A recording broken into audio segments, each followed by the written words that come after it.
Hi everyone, my name is Asya Choudry and I'm the Community Engagement Manager for Breaking Down Barriers.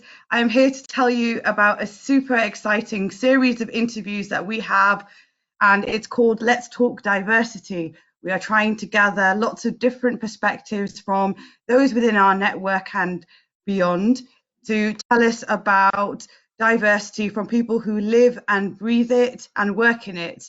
We want to better our understanding so we can hopefully adapt our practice and our services to better engage different people and various communities. So it's all about real people and real conversations, honest perspectives, and hopefully making some connections. My name's Kerry Leeson-Beevers. I'm the National Development Manager for Alström Syndrome UK and the project lead for Breaking Down Barriers. So I've worked within the charity sector now for around 18 years. So my son has been diagnosed with a rare condition. So that's how I became involved with Alström Syndrome UK. How did you get to where you are now? I've always had, I suppose, the caring nature and wanted to work with people with disabilities or with elderly people as well. And so I think doing what I do now is sort of gone back to what I originally intended to do. That I wanted to learn more about the condition, and then when I realised how much the charity had supported me and how much I got from that, I then wanted to do the same for other people. So that's why I started working in a paid role. I was on the board of trustees before then, and then I started in a paid role within ASUK, and then progressed from there really. So I've been really fortunate that I've been able to go to university through Open University, and I was able to actually do a degree because that's what I wanted to do, but I only actually ended up getting my degree this year. So I've been able to do that along with my role at ASUK, but did a leadership and management degree. So really pleased with that, but pleased with, that ASUK were able to support me to do that. So yeah, but that's why I ended up working for ASUK. My work with Breaking Down Barriers sort of came from the work that we'd done with families. I managed the family support service, and while Alström syndrome is an ultra rare condition, when we looked at our database some years ago, we realised that we'd only got 3 children on our database from an ethnic minority, and really felt that that we should have more. So we did know that there were some families within the UK. We knew throughout some connections that we'd got within education that there were families out there that weren't receiving support from the charity, but they also weren't receiving support from the medical clinics that we offer in Birmingham. So we did a very specific piece of work looking at how we could improve engagement with people from diverse communities to provide the support from the charity, but also support those families to then get access to expertise from our medical teams in Birmingham. It sounds like you really have worked from the grassroots upwards, and you have so much passion invested in what you're doing now. So that's amazing. Definitely an inspiration to a lot of mums who have children with rare conditions about, the people that are working in these industries. Tell me about where you grew up. So what area was that, and was there any ethnic diversity in your area? Always lived in Rotherham. I was born in Rotherham. In Rotherham, it's predominantly a white British population. I remember in the area where I lived and where I went to school, I remember that there were a few children from the South Asian community. And my mum worked for our local council as a social worker, and she managed a refugee site for Kosovan refugees when I was a teenager. So I remember learning, about Kosovan refugees and about different cultures and the families there. So I suppose I have been brought up in some sense around people from different ethnicities. I've also been brought up with people with varying different disabilities and things. So I wouldn't say I live in a particularly diverse area, but I also feel fortunate that there has been, some diverse mix within our area compared to some other areas within the country where there's very little diversity. So it sounds like it was a kind of a personal family choice that allowed you to kind of be exposed to a lot more kind of ethnicities than what your usual area would comprise of, just because of, your mum's work, I guess. You probably Very will. lucky, really. My mum, because she trained to be a social worker. My mum was a single parent with me for quite a few years, and so she went back into her training a bit later on in life. So I remember, learning alongside my mum really about more about diversity and being supportive of people with varying different needs. So yeah, it's something that I suppose I was brought up around really. But I do want to ask you, moving forward, have you ever received adversity or backlash because of your choice to work within this area of diversity? Not really, not really. And I think some of that is because when I work with families, ethnicity to me doesn't come into that. I'm aware that I need to develop my own cultural competence and understand the needs of families, but I always approach families on an individual basis and feel that everybody should be treated as an individual and will have differing needs. So I suppose yeah, that's how I always approach all families. I think the only time really where ethnicity what did come up is when I've worked with a family and we've spoke about genetic conditions, and I remember a family once saying to me when we talked about understanding genetic inheritance, they said to me, well, you've got a child with Alström syndrome, but you didn't marry your first cousin, which and I was really pleased that that came up actually because it opened up a much wider conversation around genetic inheritance and understanding genetics and and talking about how it's not because of a particular ethnicity that you've had a child with a genetic condition. It's about how there is an increased chance of having a child with a particular condition if you practice cousin marriage, and that's not to say that should be frowned upon at all. It's about families understanding that information so that they can make informed choices. So I think that's the only time really that I remember ethnicity being brought up in that way. Well, it's interesting because you do have that other commonality of being a mother, but I guess in another situation it might have been different. I guess if you were coming at it from a different angle, but Yeah. that's quite interesting. So, what about those who some say that it is only those from ethnic minority communities themselves that can understand the struggle and the differences felt from those communities? What are your thoughts on that? I think to a certain extent that's probably right in that there are some things that I really don't understand. I know what I know, and I'm learning all the time, and I love it when I have conversations with the families that we meet because I learn more. I wouldn't pretend that I understand lots about different cultures, about different religions. I think but that doesn't mean that I haven't got an understanding of what families are going through. I think one thing that's really helped me to connect with other families is that we have a shared experience of what it's like to have a child with a genetic condition. But even so, my experience is maybe very different to anybody else that's got a child with that condition because how we experience that is very individual.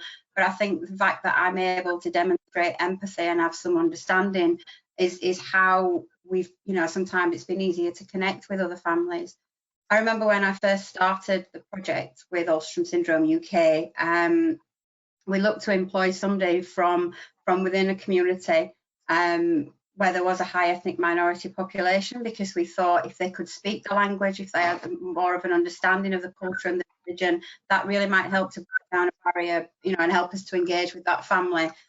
And I was wrong because actually there was concern that because this person didn't have any connection to genetics or Alström syndrome, there was concern around whether she may breach confidentiality and feeling that she couldn't possibly understand what it's like for their family to live in the situation that they were in.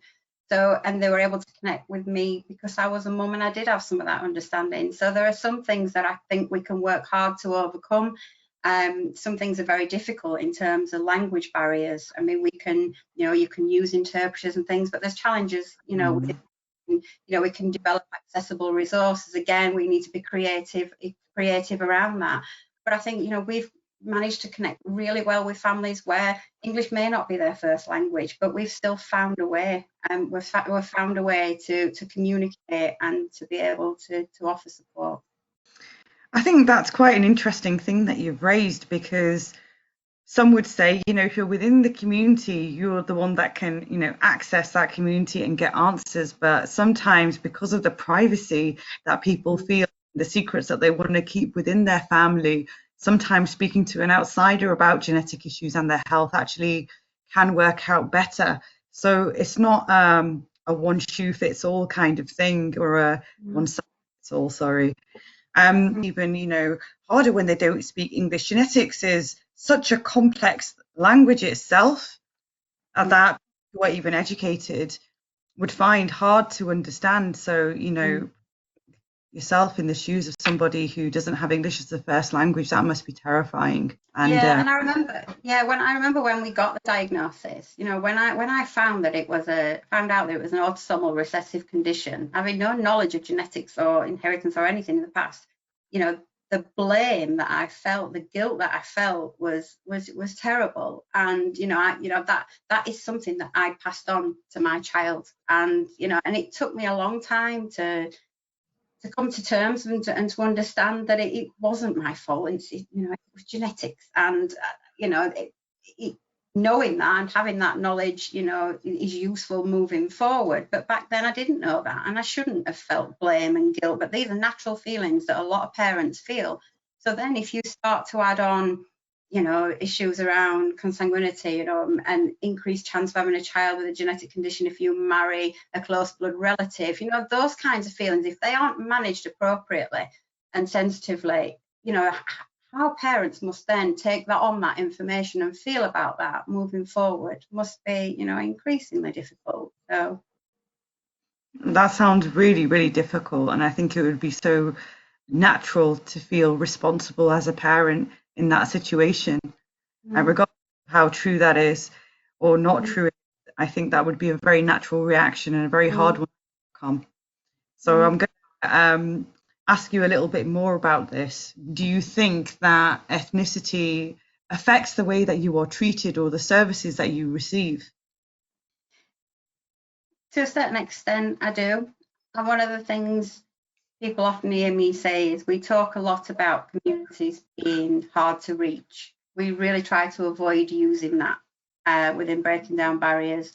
We often say yet to reach, or what we try and flip it on its head really and say that often services are very hard to access.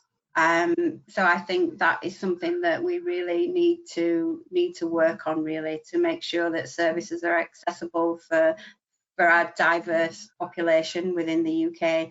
And I think there are lots of things that need to be done to develop the cultural competence of staff working in the field of genetics, to support families through that, to support families to understand genetics, but also to access those services and receive support in their journey, really. Also acknowledging that all families want to engage with patient organisations as well. It's an individual choice, and that's the case across the board. We know of families that that they know we're there. They know we're there to offer support. Some families are very well supported and are very educated. Sometimes I think there's this assumption that if you're from an ethnic minority, you might not speak English as a first language, you might not be educated, and that's completely wrong. There's diversity within diverse populations. So I think it's about making sure that people are aware and respect differences, really, and adapt their services, really, to support their population. You referred to before to yourself as a white British lady. Do you think that gives you a position of privilege over others in certain situations? Yes, I do, to a certain extent, because I think I've never felt that my ethnicity has been a barrier to me accessing any services, really, that I need to access on a day-to-day basis. So health, education, social care, benefits system. It's been a challenge. I've had to challenge that every step of the way to make sure that my son gets everything that he's entitled to. But I've never felt that ethnicity has been a barrier. There's been lots of barriers, but not necessarily my ethnicity. It's being a barrier, and it's a shame. I don't think that's the case for everyone. What about the kind of representation of different cultures within your current workplace? Would you say that there's a good mix? It's mainly white British, but we do have staff, we have trustees, we're from South Asian community, and again, we're wanting to, we've got quite a diverse patient population now. So we've got families, South Asian families, Indian, Pakistani, Bangladeshi. We have families from Romania, Turkey. It's quite a real diverse mix, and so what we want to do is to make sure that the charity and the support services, you know, are representative as well. So we work hard to do that. I think within breaking down barriers, within the project itself, we're trying to make sure that that we represent diversity within the organisations and the projects that we're funding as well. So again, a lot of the organisation we work with tends to want to improve their engagement with people from South Asian communities, but we also do a lot of work around improving engagement with travelling communities, Jewish communities. So you know, we're trying to make sure that the project is as representative as we can. You know, we are a team that are aware of a lot of the issues in terms of the struggles that some of our families experience in terms of disability, and how difficult and how challenging it can be to get a job, you know, in the first place if you've got a sensory impairment. And so I think we are aware of a lot of the challenges that some people experience, and we try and make sure that our team is as diverse as it can, you know, making sure that we have people on our staff team and on our board that have lived experience of the condition and celebrate differences really. And as a team, you know, every member of our staff and trustee team is really important and has something to bring to ASUK, and we create that culture really, that everybody has a voice and everybody's different, and we, you know, we love it when people, not challenge in a negative way, but when people feel, you know, if they don't agree with something that's been said, then, you know, we can explore that as a team. We welcome that. So we don't want a culture where everybody just nods their head and agrees with everything that's been implemented. ASUK have got to where they've got to because we've been a challenging organisation. We've always been a patient-led organisation and listened to the needs of the people within our community, and really, you know, advocated on their behalf to a certain extent to really push to get the things that we've needed. So I think, you know, a diverse team, a team that have got differing opinions, different lived experiences, different skills, different experiences, all coming together, I think is what makes us that dynamic team. But that's not to say that we still can't make improvements. As I say, we certainly aren't the experts, and we are, you know, we're learning as we're going along. What do you think there are positives and negatives of being part of an ethnic minority community, in your opinion? Positive, really, is, you know, with some of, and I suppose I'm just looking back now on my own experiences and the families that I've supported. I've often always been very, can't think of the word, very envious. That's the word. I've always been very envious of how close some communities can be in terms of not just with their direct family members. I come from a really close family, and I've been, you know, and that's really important to me. But, you know, from some families, you know, they've got their close, immediate family, but then, you know, their neighbours and extended family members, this, you know, some people seem to have a real close-knit community and supportive community. And I think one of the other things I've always been quite envious of is how religion plays a really important role in how families cope with their condition or their child's condition, and how religion really has helped give them the strength that they've needed to get through some really, really difficult times. And I've always been quite envious of that. I think, you know, I've seen some families really struggle for the you know, basic support that they should automatically be entitled to. And if you are, you know, don't feel that you've got that confidence to challenge or to even understand what it is, the process that you need to go to get the services that you need. I think, you know, that is it's horrendous. And so I think, you know, there's and I suppose being in a minority, I'm used to walking into a place and looking around and being surrounded by people that have, you know, have similar interests to me, from a similar culture. They look like me. You know, very few times have I walked into a place where I've been the minority, and I have done that occasionally, and I do see myself as a confident person, and I've been really aware of that. I've felt that I've been able to hold my head up and have conversations, but I've felt, I suppose, not intimidated, but it's something that I've been aware of. So I imagine for some people that experience that on a daily basis, that could be really challenging. Thank you for being so honest.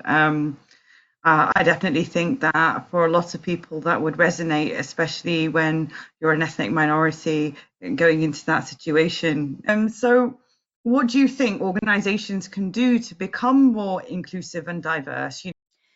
Yeah, so I think people need to develop their cultural competency, but I think it's not just a case of being representative in terms of ethnicity. So it can't be a tick box exercise. You can't just have a team that says they're diverse because they've got a real good mix of age, gender, disability, ethnicity. There still needs to be the skills within that team, and there still needs to be a good level of professional boundaries as well. So just because a person may be from a particular ethnicity and have an understanding of culture and religion, that doesn't mean that they'll necessarily be good at their job. And that's the case for anybody from any ethnicity. But I think, you know, having a diverse team that are representative of the people that you support, that also have them, you know, have the skills and the knowledge and the experience to carry out their role, I think definitely can really enhance a service. So suggestions on how patient organisations, support groups and community networks, you know, how can they improve engagement with people from ethnic minority communities? Join Breaking Down Barriers. Yeah, various different. And I think the reason we develop Breaking Down Barriers is to really look at these grassroots organisations and the services they support, and look at what changes they can make to improve their engagement and to become more diverse. So I think within our network, we are constantly sharing examples of good practice. We're sharing resources and ideas that have been tried and tested within organisations. And rather than everybody, you know, doing the same thing, you know, why reinvent the wheel? Let's share examples of good practice. Let's adapt that. Let's see what works, what's not worked so well. And I think, you know, BDB is about having that environment where we create that safe environment so we can have some of these conversations that are sometimes really difficult conversations to have, because it's not that people don't want to improve diversity and don't want to do this work. It's that they don't necessarily know how to, or they don't talk about it because with fear of offending people. You know, it often comes from a really good place, but I think by creating that environment where we can share our challenges, identify what those opportunities are, we've got more chance of being successful collectively than we are if we carry on working in little silos individually and not really addressing the issue. Thank you for being so honest. One of the first people to actually engage in these interviews. I think we really wanted to start in-house to be an example to then go forward for hopefully other people and to encourage that. So I think we've all learned a lot, and we invite you watching to come and be a part of this, to sign up to be interviewed, to just tell us what you think, whether it's positive, whether it's negative, anything about your experience of diversity, we'd like to hear. So contact me or Kerry via LinkedIn, via our website, or via our email addresses. Give us a call, leave a comment, post, share. We'd love to hear from you all. Thank you so much for joining us. Bye. Thanks, everyone.